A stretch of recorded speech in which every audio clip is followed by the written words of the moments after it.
அது வராம பார்த்துக்கணும் அப்படிங்கிறத கேட்டுக்கிறேன்.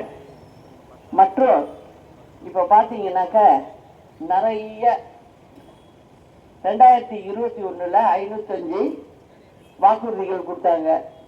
அதில் ஒரு 50% கூட நிறைவேற்றலை. எல்லாம் பொய் பித்தலாட்டம் தான். அதில் பார்த்தீங்கன்னா பெண்களுக்கோ ஆண் பிள்ளைகளுக்கோ யாருக்கும் வேலை வாய்ப்போ ஏதோ உருவாக்கி கொடுக்கல. ஆனால் என்ன சொல்கிறாங்க, நாங்கள் அதை பண்ணிட்டோம் இதை பண்ணிட்டோம், நான் 6 முறை 7 முறை வெளிநாடு போயிட்டு வந்துட்டேன் முதலமைச்சர், நாங்கள் நிறைய தொழில் கூடங்களை கொண்டு வந்துட்டோம் அப்படிங்கிறாங்க. தொழிற்சாலைகள்லாம் வரணும் அப்படின்னா இது போட்டி போட்டுக்கிட்டு வந்துச்சுது அம்மா இருந்தப்ப. காரணம் என்னன்னா லா அண்ட் ஆர்டர் கரெக்டா இருந்துச்சு. அப்போ இன்னொன்னு மின்சாரம் தடை இல்லாம கிடைச்சிது. அப்போ இப்ப ரெண்டுத்துக்குமே வழி இல்லை தமிழ்நாட்டில். அப்படி இருக்கும்போது பெரிய கம்பெனிகள் இங்க இன்வெஸ்ட் பண்றதுக்கு வர்றதுக்கு யோசிக்கிறாங்க. ஒண்ணு அது மட்டும் இல்ல, இப்ப நீங்க பாத்தீங்கன்னா ஸ்ரீபெரும்புதூர் தொகுதி, அங்கதான் தமிழ்நாட்டிலே அதிக தொழிற்சாலைகள் உள்ள இடம். முதல்ல ஸ்ரீபெரும்புதூர், 2வது ஓசூர். இப்படிதான் இருக்கு. ஸ்ரீபெரும்புதூர்ல எல்லாம் இருக்கிறவங்க எல்லாம் மூடிட்டு போயிட்டு இருக்காங்க. என்ன காரணம்னா அப்பா எம்பி ஸ்ரீபெரும்புதூருக்கு திமுகல, பையன் தொழில்துறை மந்திரி. அப்ப எப்படி இருக்கும்னு யோசிச்சு பாருங்க. எல்லாருக்கிட்டையும் போய் வசூல், அவங்க எல்லாத்தையும் ஏத்திட்டீங்க. நீங்க கரண்டை ஏத்திட்டீங்க, ஸ்டேஜ் சார்ஜ்னு ஒண்ணு ஏத்துறீங்க. அவங்க இந்த பிரைவேட் கம்பெனியெல்லாம் நம்ம வீட்டு பிள்ளைகளுக்கு வேலை கொடுத்துருக்காங்க, அதையும் போய் கெடுக்குறீங்க.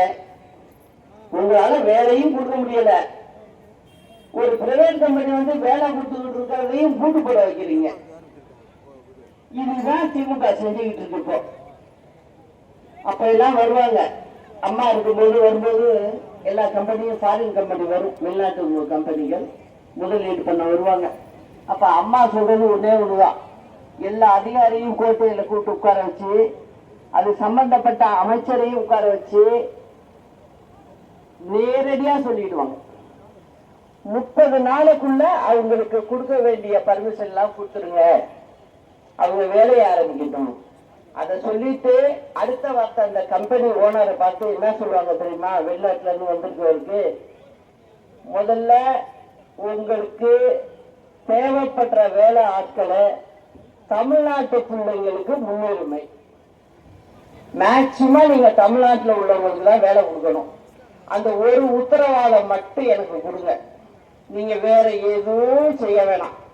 நான் ஏன் எதுக்க உட்கார்ந்துக்கிட்டு மந்திரியை உட்கார வச்சுக்கிட்டு அதிகாரியை வச்சுக்கிட்டு பேசுறேன்னா, யாராவது பணங்கன்னு கேட்டாங்கன்னா யாருக்கும் நீங்க கொடுக்க வேண்டாம், எங்க ஊரு பிள்ளைங்களுக்கு வேலை கொடுத்தா போடும் அப்படின்னு சொல்லிதான் அத்தனை கம்பெனிகள் இங்க அதனாலதான் அந்த கம்பெனிகள் எல்லாம் வேலை பார்க்கறாங்க. கார் கம்பெனியை பொறுத்த வரைக்கும் பாத்தீங்கன்னா எல்லா வண்டிக்கும் உரிய சீட்டு பெல்ட்ல இருந்து நம்ம உலகத்துல இருந்து தான் போகுது, உலகம் பூரா போகுது. அதுல 6000 பேரு 8000 பேருன்னு ஒரு 10ஆம் கிளாஸ்ல இருந்து 12ஆம் கிளாஸ் படிச்ச பிள்ளைங்க எல்லாம் போய் வேலை செய்யுது. வெளியூர்ல இருந்து வந்த பிள்ளைங்களுக்கெல்லாம் அம்மா தனியாவே அவங்களுக்கு ஹாஸ்டல் வசதி தனியா பிரைவேட்டா பண்ணி கொடுத்துருக்காங்க. அங்க தங்கிக்கிட்டு அந்த பிள்ளைங்க வேலைக்கு போகணும்னு இதெல்லாம் செஞ்சது அம்மா.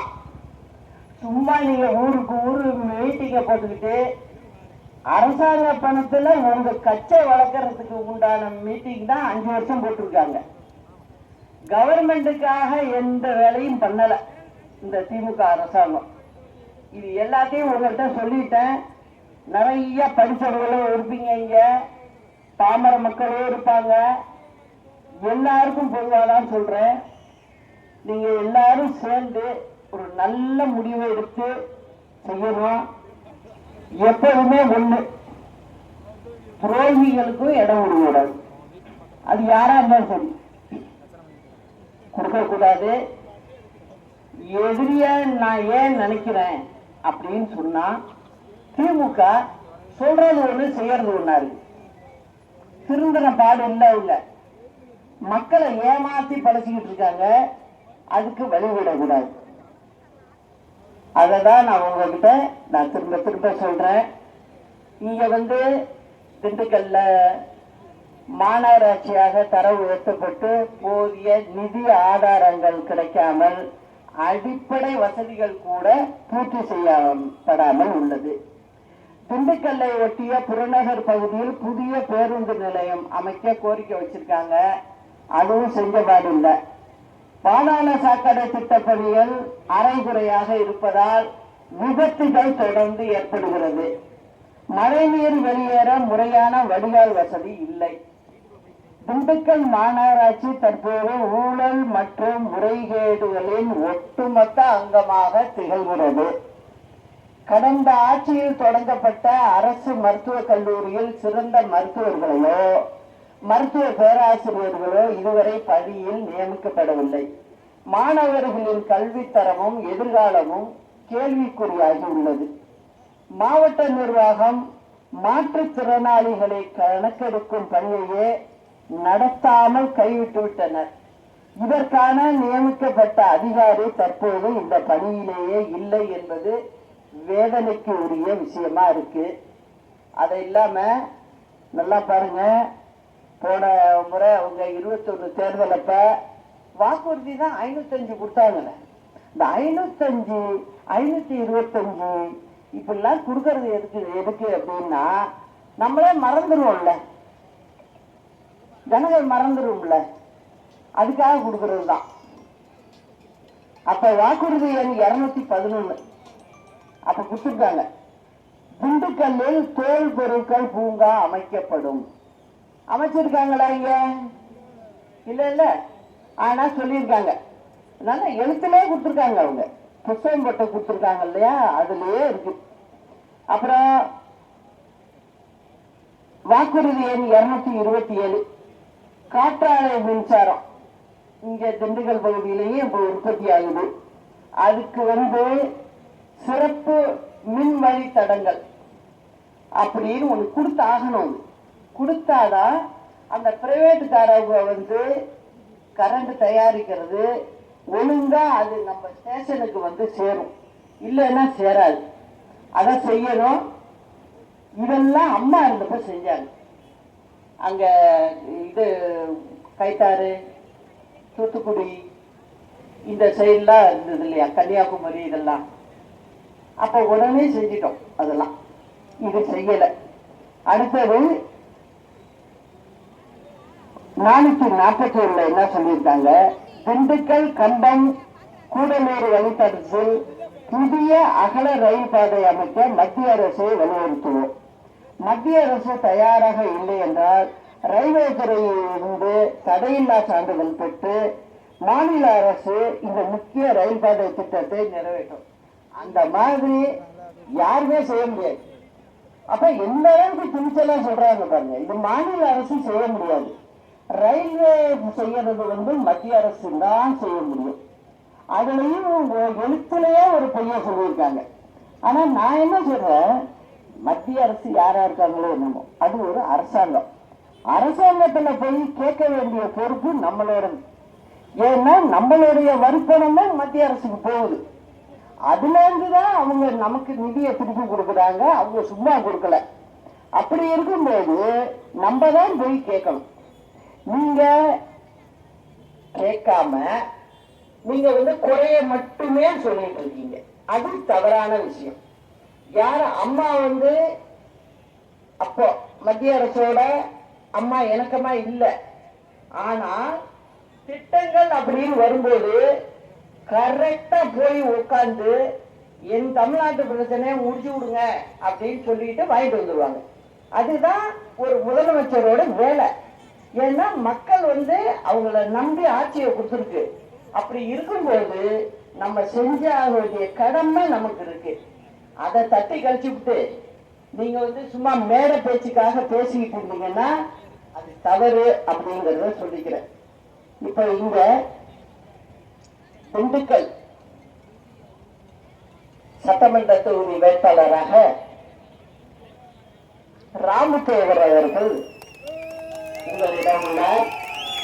அவருக்கு தென்னந்தோப்பு சின்னத்தில் வாக்களித்து மகத்தான வெற்றி பெற செய்ய வேண்டும் என்று அன்போடு எல்லோரையும் கேட்டுக்கொள்கிறேன். அதே போல நத்தம் தொகுதியிலிருந்து ராஜசேகரன் வந்திருக்கிறார். அவரை பொறுத்தவரை நத்தம் சட்டமன்ற தொகுதியில் இருக்கிறார். பெரியவர் ஐயா ராமதாசு ஐயா கட்சியை சேர்ந்தவர்.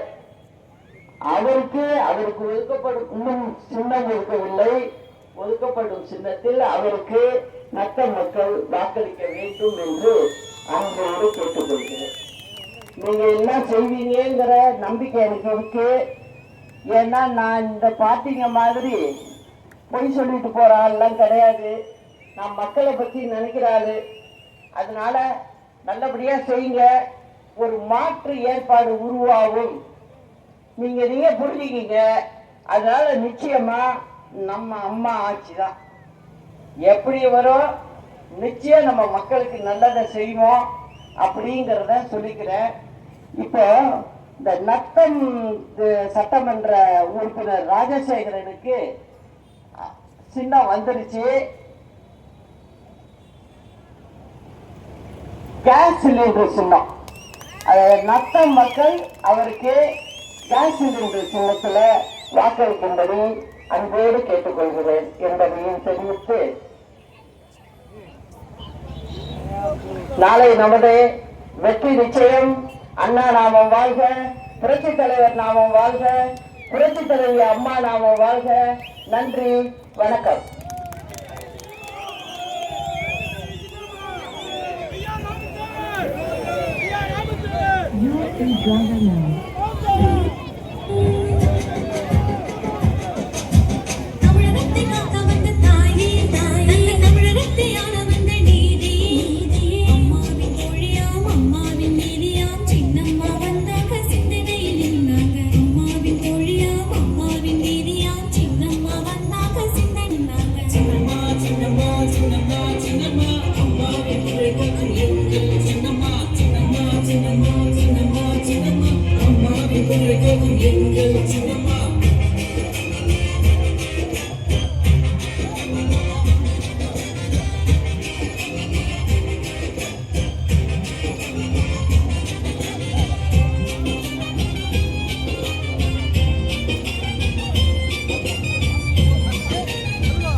திசையெங்கும் ஒலிக்கும் உன் பேச்சம்மா,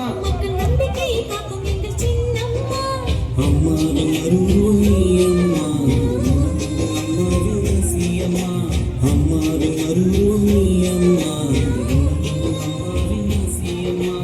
ஏழைகளின் ஏணியாக நீ வாழா, ஏழைகளின் ஏணியாக நீ வாழா.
தங்க தமிழத்தை ஆள வந்த நீயே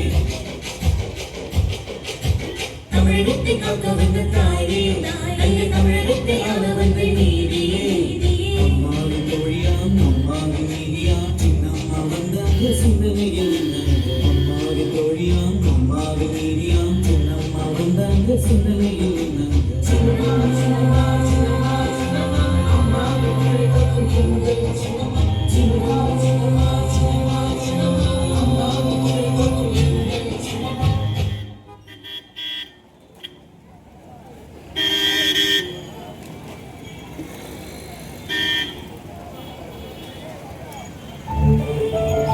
Thank you.